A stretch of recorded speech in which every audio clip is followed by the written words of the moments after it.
So now knowing that, how do you feel about watching it explode? I don't know, the same. You know, I mean, I didn't have bad feelings before, so but that's interesting to know that they have two ready to go. So do they already have a plan for when they're gonna try to launch those? Yes. Well, let me. I got another piece here. I should have pulled up another video, but Okay. let me see if I can get it really quick. And I got another question for you about this Sure. because which I don't know if you're gonna go into this later, but so the as we were looking at like the engines, is that like a new design? Is that something to pay attention to? Yes. Well, first of all, the engines that they're using are they're SpaceX designed engines, and they're named Raptor engines. And they have several different engines. They have the Merlin, the Draco, the Raptor. This is their most advanced and most powerful engine. And the other thing is that for the most part, when you're dealing with, and there's several different types of rocket engines, but there's solid rocket boosters, there's hybrids, and then there's liquid boosters, and these are liquid. So I would say most rockets launch on a mixture of two different liquids. One, if you think about it, to create fire, you basically need three things. You need fuel, oxygen, and heat. So once they've ignited the rocket engine and they've ignited the fuel, if you fly it outside of our atmosphere, you're going to need to bring an oxidizer or oxygen with you.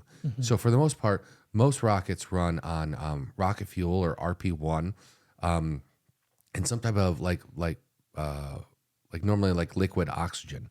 Like the space shuttle ran on that. Well, it also has solid rocket boosters, but if we just talk about the liquid engines, it ran on that liquid oxygen and RP1. And RP1 is basically like the closest thing to compare it to would be like kerosene, but like really refined kerosene. Okay. This runs on liquid oxygen and methane. And the reason why it runs on methane is because their eventual goal is to go to Mars. And as far as we know, we're not going to be able to get kerosene on Mars, but we can get methane. Okay. So we could potentially fly there, gas up, and fly back. Right. If we had a way to refine it. Right. But, these are steps. Okay, so I'm going to throw up one more thing here. Okay. Because I kind of wanted to talk. You had a question about launches.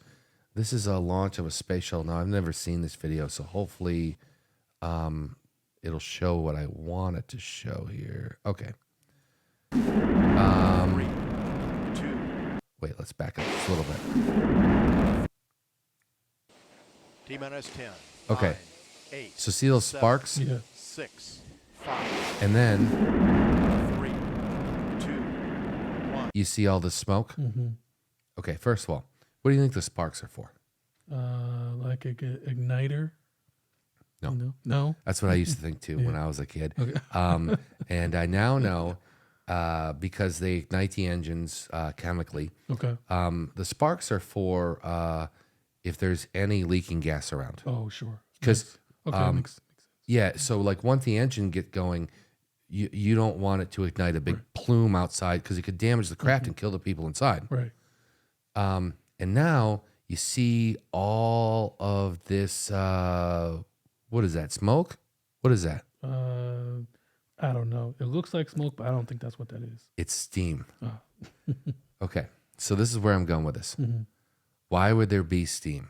So first of all, we already saw the sparks. Okay. Now there's steam. So why is there steam? The reason why there's steam, and what you can't see, you might be able to see down here a little bit. There is a massive amount of water being poured in underneath the space shuttle. And there's also a huge trench underneath there. So the trench is called a flame diverter or a flame diverter. So there's going to be a massive flame coming out of these rocket engines, of course, Right. and that is to help compensate with that. And then the steam is because there is a massive amount of water being pumped underneath there. And the reason why the water is being pumped underneath there is because as the rockets hit the water, it creates like an acoustic cushion. So if you think about it, sound waves are just vibrations. Yeah. And so if you're about to do something very violent, launch something into space, and it could shake things apart. Could shake things apart on the ship. Could shake things apart on the launch pad. And so they pump water in there. It's called a water deluge. I'm saying that wrong. But the point is that it's for acoustic reasons to cut down on vibrations, so it protects the craft and the launch pad and everything else. Okay. So you were asking if there's something special here about these motors. So first of all, we already talked that they are very powerful. In fact, they are I don't know if they're the most powerful because the Saturn V F1 engines were very powerful, but I would say they're the most powerful for the size that they are. Yeah. And SpaceX was wondering if they needed a flame diverter or if they needed a water deluge or deluge system. Still saying that wrong, I think, or both. Okay. Like NASA uses both. I should also say that one of the big deals of Starship is that this is the biggest and most powerful rocket ever launched by man. Yeah. So whether it blew up or not, the fact that it made it off the pad, it's already breaking records. Yes. So here is an image of what it looks like underneath the launch site. They didn't have a water system or a flame diverter. They just had reinforced concrete. Yeah. And 33 of some of the most powerful engines ripped right through the reinforced concrete. And this is really specialized concrete. And then dug a hole in the ground. Yeah. So, like you were telling me, when you would hear a rocket launch being even many, many miles away, it was very, very loud. Oh yeah. From what I've heard from people that were there, mostly on YouTube, that this was even louder. Yeah. I mean, their main workhorse is the Falcon 9 rocket, and that's what takes astronauts to orbit. That has 9 Merlin engines on it. These are Raptor engines, so they're more powerful. And the bottom portion of this rocket had 33 of them. Yeah. Yeah, that's insane. I mean, that is some immense power. It ripped a hole in reinforced concrete. Yeah.